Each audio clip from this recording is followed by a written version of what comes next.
G'day folks! Welcome to another deep dive into the heart of Australia. Today, we're going to explore the economic landscape of this vast and diverse country as we look ahead to 2025. Let's talk about Australia's economy in 2025. It's been a wild ride, but there's a glimmer of hope on the horizon. Things are looking a bit brighter, like finding a cold stubby in the outback. Imagine the relief and joy of stumbling upon that refreshing drink after a long, hot day. That's the kind of optimism we're starting to see in the economic forecasts. Economists are predicting a 2% growth rate. Now this might seem modest at first glance, but let's put it into perspective. Now that might not sound like much.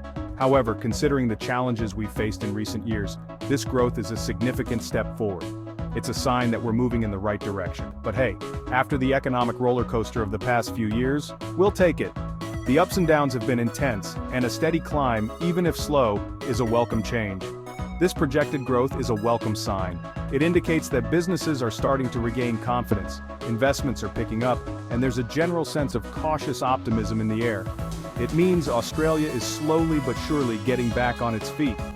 We're seeing new projects breaking ground, shops reopening, and families moving into new homes. These are all positive indicators of recovery. But before we all chuck another shrimp on the Barbie, let's dive into what's driving this recovery.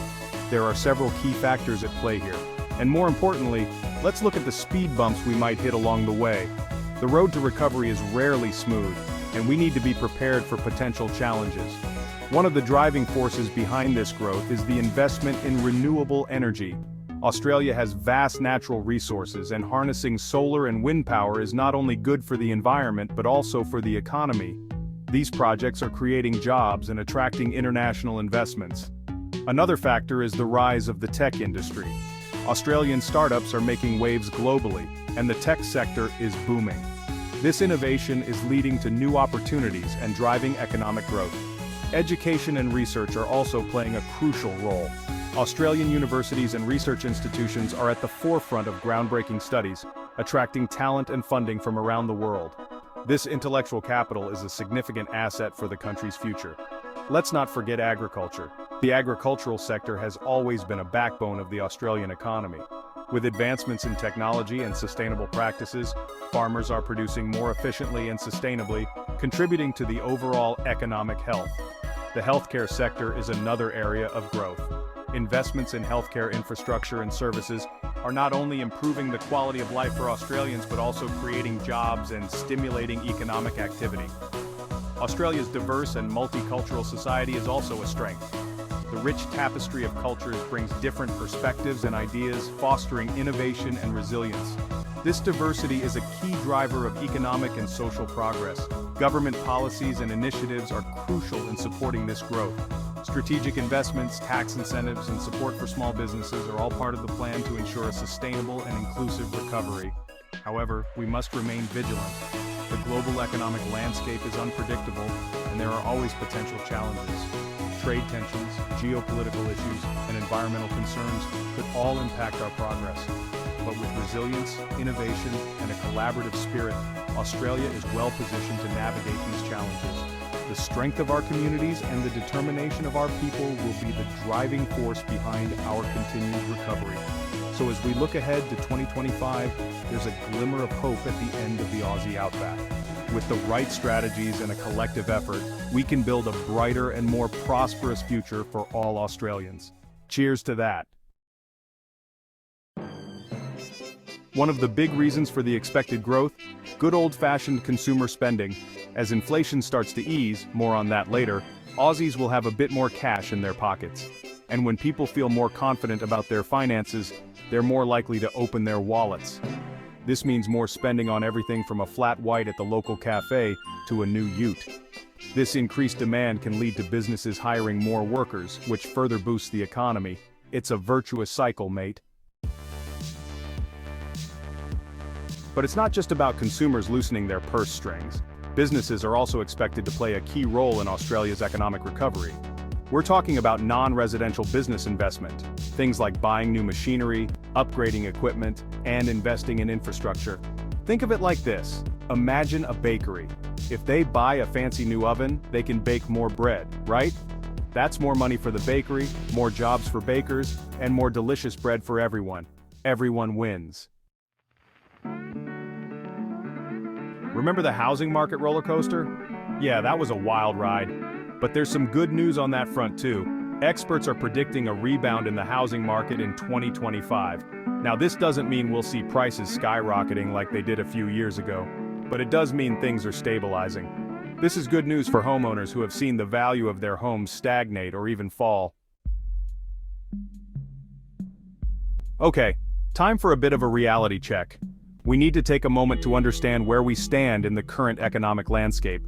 It's not just about numbers and charts, it's about the real impact on our daily lives and future plans.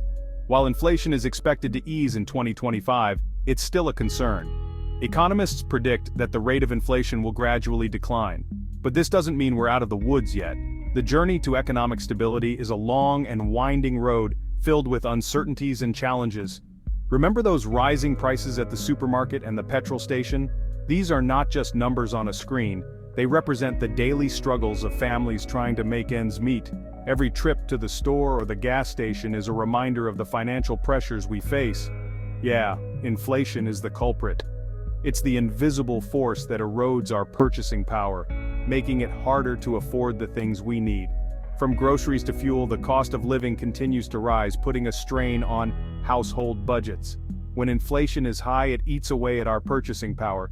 This means that the same amount of money buys less than it used to. It's a silent thief that diminishes the value of our hard-earned dollars, leaving us with tough choices and sacrifices. This means our hard-earned dollars don't go as far as they used to. Families are forced to stretch their budgets, cutting back on non-essential items and finding ways to save wherever possible.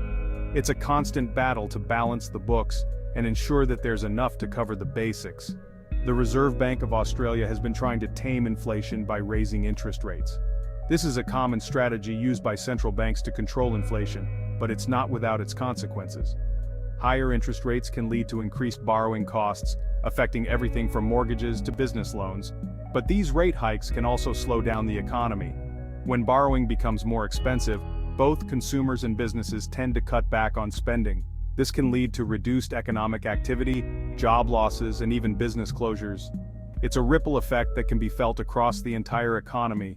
It's a delicate balancing act. The Reserve Bank must carefully weigh the need to control inflation against the potential negative impacts on economic growth. It's a complex and challenging task, requiring constant monitoring and adjustment. The goal is to find a sustainable path forward, one that ensures long-term stability and prosperity for all. Section 6 jobs, where are they? Another challenge facing Australia's economy is the labor market. While the unemployment rate has been relatively low in recent years, it's expected to tick up to 4.6% in 2025. That means more Aussies could be looking for work. Now, a slight increase in unemployment isn't necessarily a disaster, but it's something to keep an eye on. The government needs to focus on creating new jobs and providing support for those who are out of work. Section 7, the RBA's Balancing Act. Let's talk about the Reserve Bank of Australia, RBA, again. They're like the economic referees, trying to keep everything in check. One of their main tools is interest rates. When the RBA raises interest rates, it becomes more expensive for people to borrow money. This can help slow down inflation, but it can also make it harder for people to buy homes or for businesses to invest. It's a tough job, mate.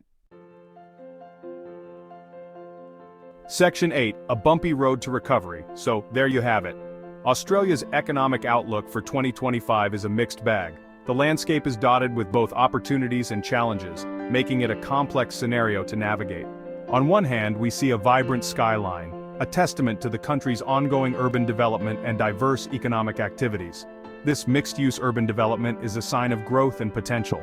We've got some positive signs like increased consumer spending and business investment. People are out shopping, businesses are holding meetings, and investments are being made. These are all indicators of a healthy economy. Consumer confidence is up, and businesses are willing to invest in new ventures, which is always a good sign. But we've also got some challenges like inflation. Rising prices are a concern for everyone, from the average consumer to large corporations. Inflation can erode purchasing power and make it difficult for people to afford everyday necessities. Economic data charts show a worrying trend that needs to be addressed, and a potentially weakening labor market. Job market analysis shows that while there are jobs available, there are fewer applicants. This could be due to a variety of factors, including skill mismatches and economic uncertainty. People at work in offices are a common sight, but the hiring signs with fewer applicants tell a different story. The important thing to remember is that economic recovery takes time. Long-term project planning and construction sites are a reminder that building a strong economy is a gradual process. Time-lapse footage of city development shows that progress is being made, but it doesn't happen overnight. There will be bumps along the way. The road to recovery is not a smooth one. There will be obstacles and challenges that need to be overcome. But these bumps are part of the journey, and they can make us stronger in the long run. But with careful planning and a bit of Aussie optimism, we can navigate these challenges and come out stronger on the other side. Teams working together and people planning in offices are a testament to the collaborative spirit that can drive recovery. The Australian flag waving with optimistic people in the background symbolizes the hope and resilience of the nation. With a united effort, we can turn these challenges into opportunities and build a brighter future for all. Section 9. A future down under, hopefully. So what does the future hold for Australia's economy? Well, if we can keep inflation under control, encourage business investment and support job creation, we'll be in good shape. It won't be easy, but hey, Aussies are known for their resilience. Let's raise a glass of reasonably priced beer, thanks to inflation, to a brighter economic future for Australia. Cheers, mates!